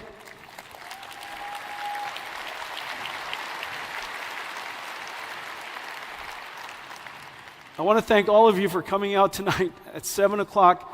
And so what I'm about to show you has a new vibe, okay? There's a new vibe. This is kind of the nighttime keynote vibe. So enjoy this.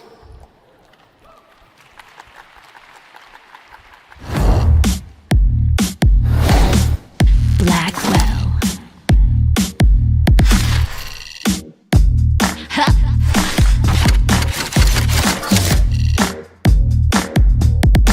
Let's go.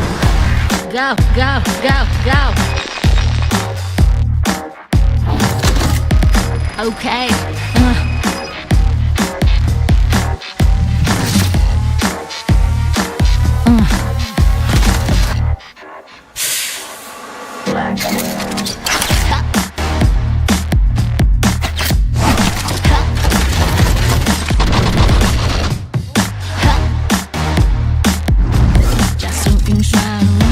人工智慧，科学创新，前所未有。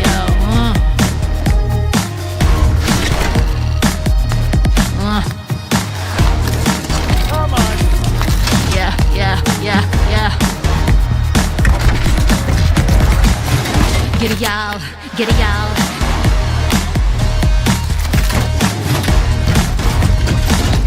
Let's go.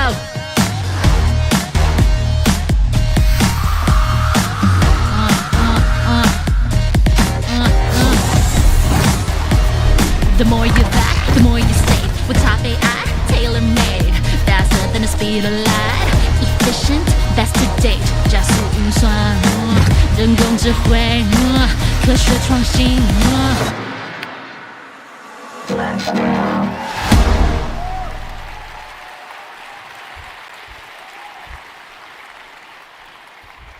Now, you can't do that on a morning keynote.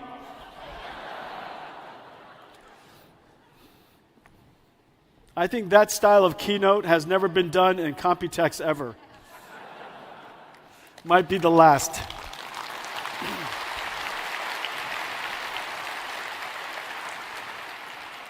Only NVIDIA can pull off that. Only I can do that.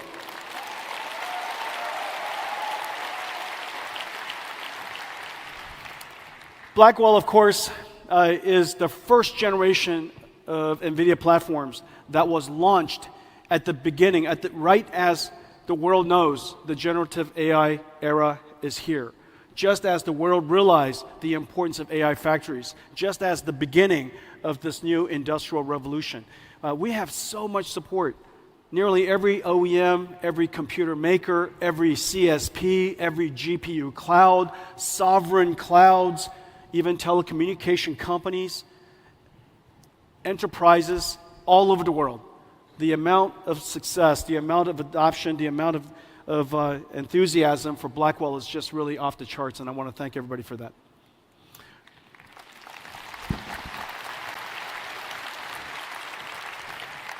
We're not stopping there. During the time of this incredible growth, we want to make sure that we continue to enhance performance, continue to drive down cost of training, cost of inference, and continue to scale out AI capabilities for every company to embrace. The further performance we drive up, the greater the cost decline. Hopper platform, of course, was the most successful data center processor probably in history. And this is just an incredible, incredible success story. However, Blackwell is here, and every single platform, as you'll notice, are several things. You got the CPU, you have the GPU, you have NVLink, you have the NIC, and you have the switch. The NVLink switch connects all of the GPUs together as large of a domain as we can, and whatever we can't do, we connect it with very large and very high-speed switches. Every single generation, as you'll see, is not just the GPU, but it's an entire platform. We build the entire platform. We integrate the entire platform into an AI factory supercomputer. However, then we disaggregate it and offer it to the world. And the reason for that is because all of you could create interesting and innovative configurations and all kinds of different styles and fit different data centers and different customers and different places, some of it for edge, some of it for telco. All of the different innovation are possible if we made the systems open and make it possible for you to innovate. And so we design it integrated, but we offer it to you disintegrated so that you could create modular systems. The Blackwell platform is here. Our company is on a one-year rhythm. Our basic philosophy is very simple. One, build the entire data center scale, disaggregate it, and sell it to you in parts on a one-year rhythm, and we push everything to technology limits. Whatever TSMC process technology, we'll push it to the absolute limits. Whatever packaging technology, push it to the absolute limits. Whatever memory technology, push it to absolute limits. SerDes technology, optics technology, everything is pushed to the limit. Well, and then after that, do everything in such a way so that all of our software runs on this entire install base.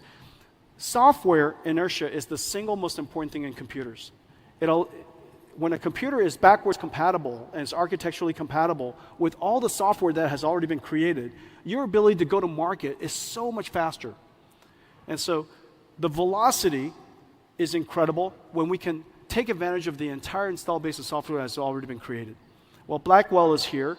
Next year is Blackwell Ultra.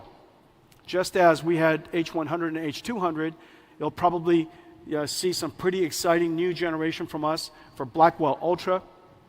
Again, pushed to the limits, and the next generation Spectrum switches I mentioned. Well, this is the very first time that this next click has been made. And I'm not sure yet whether I'm going to regret this or not.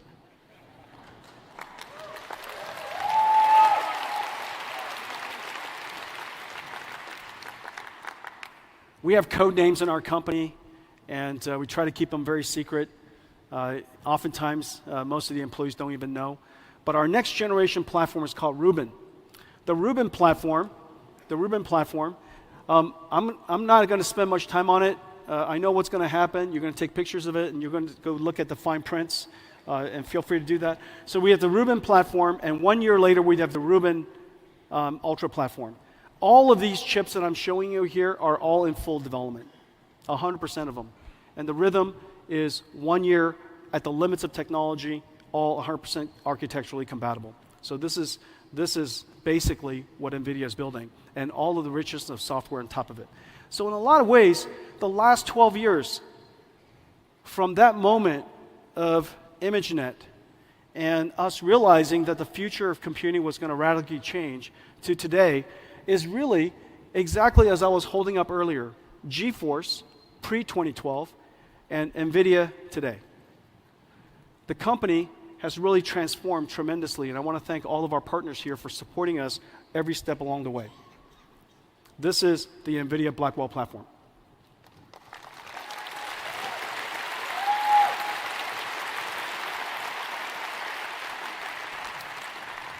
Let me talk about what's next. The next wave of AI is physical AI. AI that understands the laws of physics. AI that can work among us. And so they have to understand the world model so that they understand how to interpret the world, how to perceive the world. They have to, of course, have excellent cognitive capabilities so they can understand us, understand what we asked, and perform the tasks. In the future, robotics is a much more pervasive idea. Of course, when I say robotics, there's a humanoid robotics that's usually the representation of that. But that's not at all true. Everything is going to be robotic. All of the factories will be robotic. The factories will orchestrate robots, and those robots will be building products that are robotic. Robots interacting with robots, building products that are robotic. Well, in order for us to do that, we need to make some breakthroughs, and let me show you the video.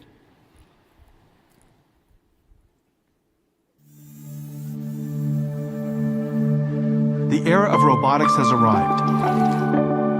One day, everything that moves will be autonomous. Researchers and companies around the world are developing robots powered by physical AI. Physical AIs are models that can understand instructions and autonomously perform complex tasks in the real world. Multimodal LLMs are breakthroughs that enable robots to learn, perceive, and understand the world around them and plan how they'll act. And from human demonstrations, robots can now learn the skills required to interact with the world using gross and fine motor skills. One of the integral technologies for advancing robotics is reinforcement learning. Just as LLMs need RLHF, or reinforcement learning from human feedback, to learn particular skills, generative physical AI can learn skills using reinforcement learning from physics feedback in a simulated world. These simulation environments are where robots learn to make decisions by performing actions in a virtual world that obeys the laws of physics. In these robot gyms, a robot can learn to perform complex and dynamic tasks safely and quickly, refining their skills through millions of acts of trial and error. We built NVIDIA Omniverse as the operating system where physical AIs can be created. Omniverse is a development platform for virtual world simulation, combining real-time, physically based rendering, physics simulation, and generative AI technologies. In Omniverse, robots can learn how to be robots. They learn how to autonomously manipulate objects with precision, such as grasping and handling objects, or navigate environments autonomously, finding optimal paths while avoiding obstacles and hazards. Learning in Omniverse minimizes the sim-to-real gap and maximizes the transfer of learned behavior. Building robots with generative physical AI requires 3 computers: NVIDIA AI supercomputers to train the models, NVIDIA Jetson Orin and next-generation Jetson Thor robotics supercomputer to run the models, and NVIDIA Omniverse, where robots can learn and refine their skills in simulated worlds. We build the platforms, acceleration libraries, and AI models needed by developers and companies, and allow them to use any or all of the stacks that suit them best. The next wave of AI is here. Robotics, powered by physical AI, will revolutionize industries.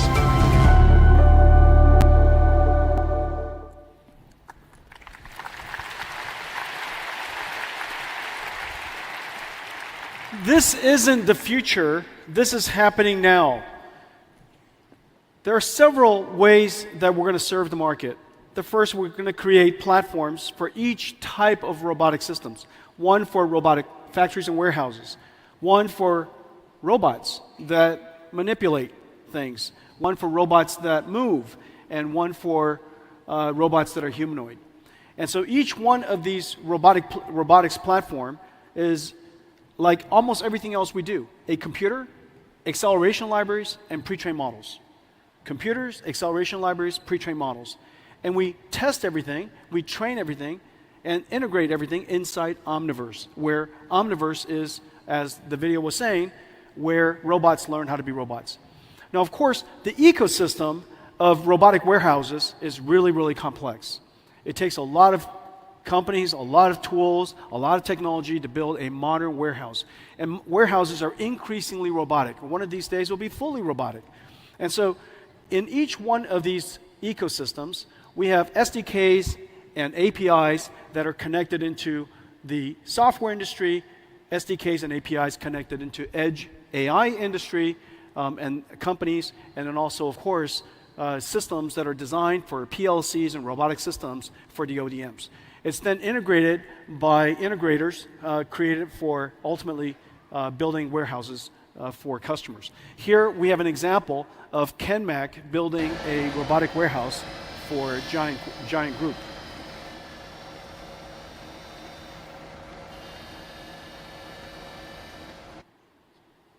Okay, and then here, now let's talk about factories. Factories has a completely different ecosystem. And Foxconn is building some of the world's most advanced factories. Their ecosystem, again, edge computers and robotics, software for designing the factories, the workflows, programming the robots, and of course, PLC computers that orchestrate the digital factories and the AI factories. We have SDKs that are connected into each one of these ecosystems as well.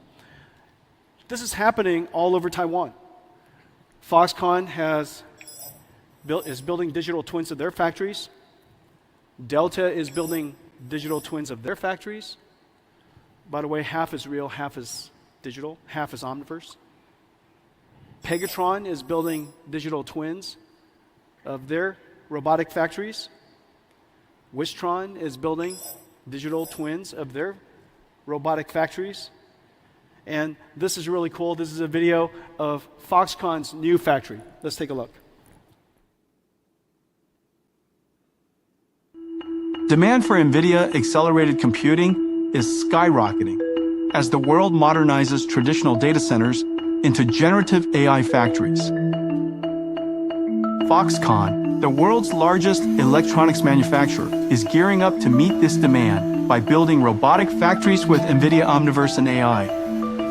Factory planners use Omniverse to integrate facility and equipment data from leading industry applications like Siemens Teamcenter X and Autodesk Revit.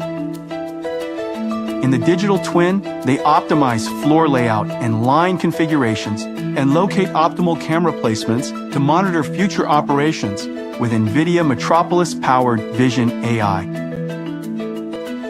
Virtual integration saves planners on the enormous cost of physical change orders. During construction, the Foxconn teams use the digital twin as the source of truth to communicate and validate accurate equipment layout. The Omniverse digital twin is also the robot gym, where Foxconn developers train and test NVIDIA Isaac AI applications for robotic perception and manipulation, and Metropolis AI applications for sensor fusion. In Omniverse, Foxconn simulates 2 robot AIs before deploying runtimes to Jetson computers. On the assembly line, they simulate Isaac manipulator libraries and AI models for automated optical inspection for object identification, defect detection, and trajectory planning. To transfer HGX systems to the test pods, they simulate Isaac perceptor-powered Ferrobot AMRs as they perceive and move about their environment with 3D mapping and reconstruction. With Omniverse, Foxconn builds their robotic factories that orchestrate robots running on NVIDIA Isaac to build NVIDIA AI supercomputers, which in turn train Foxconn's robots.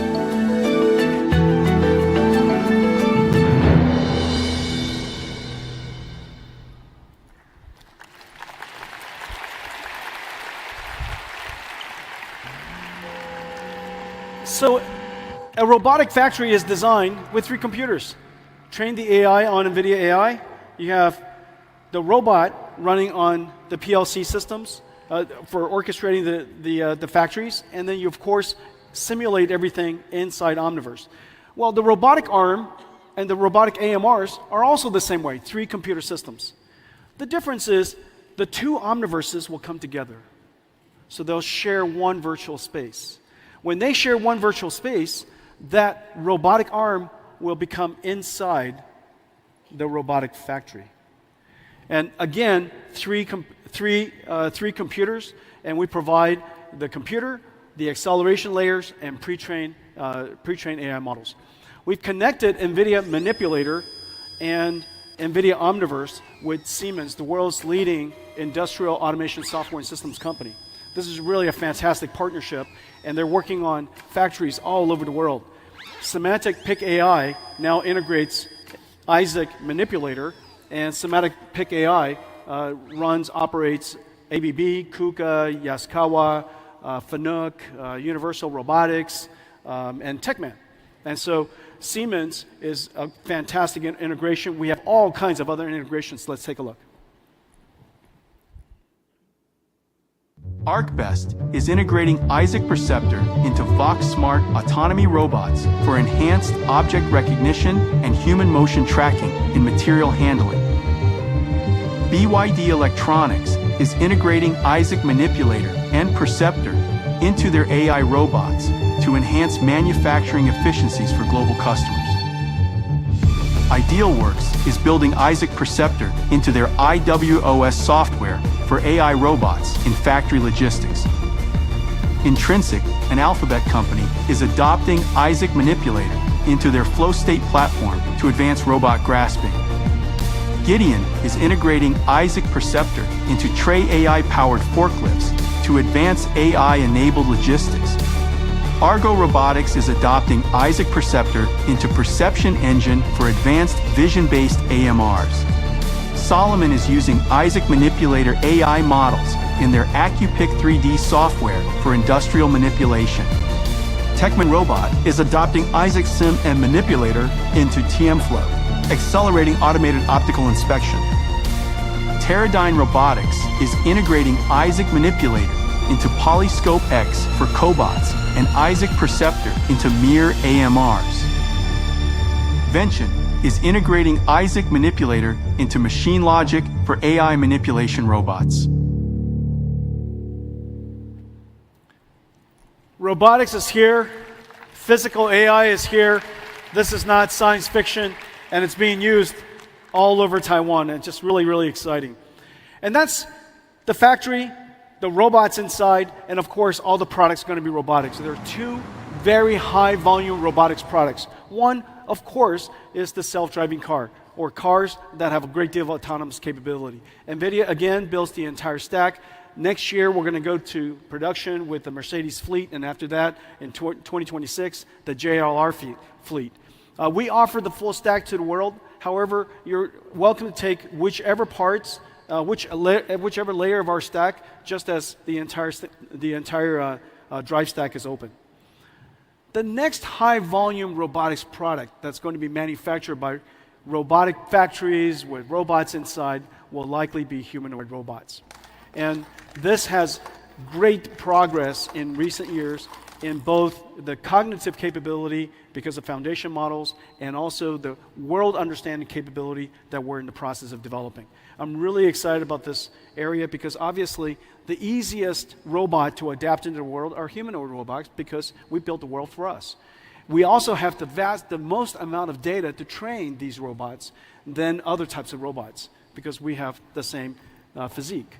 And so the amount of training data we can provide through demonstration capabilities and video capabilities is going to be really great. And so we're going to see a lot of progress in this area. Well, I think we have some robots that we'd like to welcome. Here we go. About my size.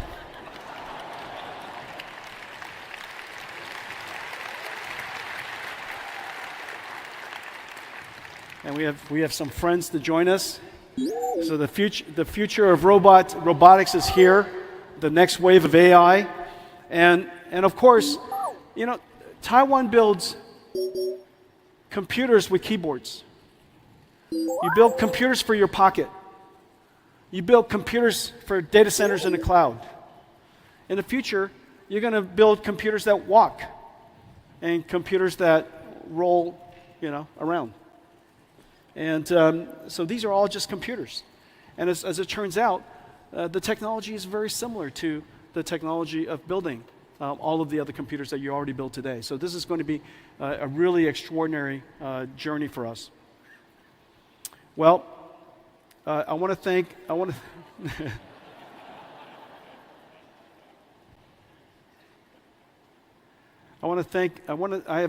I've made one last video, if you don't mind.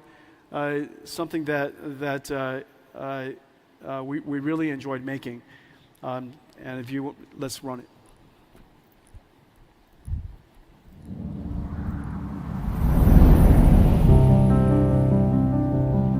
台湾帮助我们实现了一个愿景，在这条漫长的路上，无数的伙伴支持着我们，从加速运算、电脑绘图、科学研究到人工智慧的高峰，每一个晶片，每一台电脑，都描写着你们辛勤工作和追求完美的故事。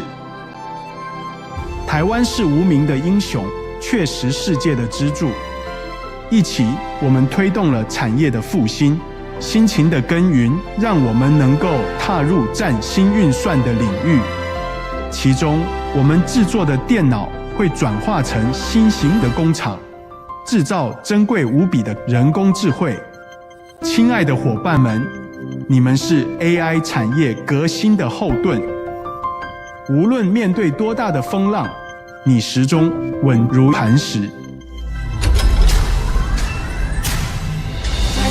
科技的卓越、勤奋与齐心合力的精神，是你的超能力。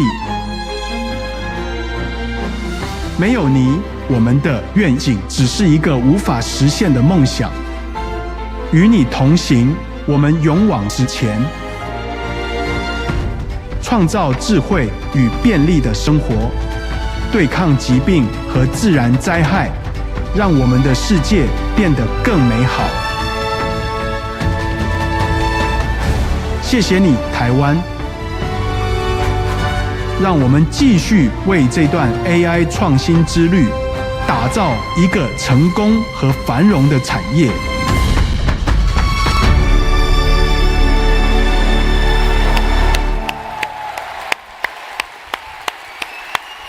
大家谢谢 ，Thank you. I love you guys. Thank you. 大家谢谢。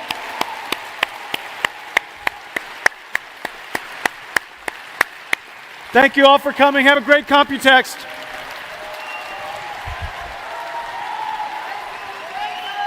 Thank you. I am here at Computex. I will make you like me best.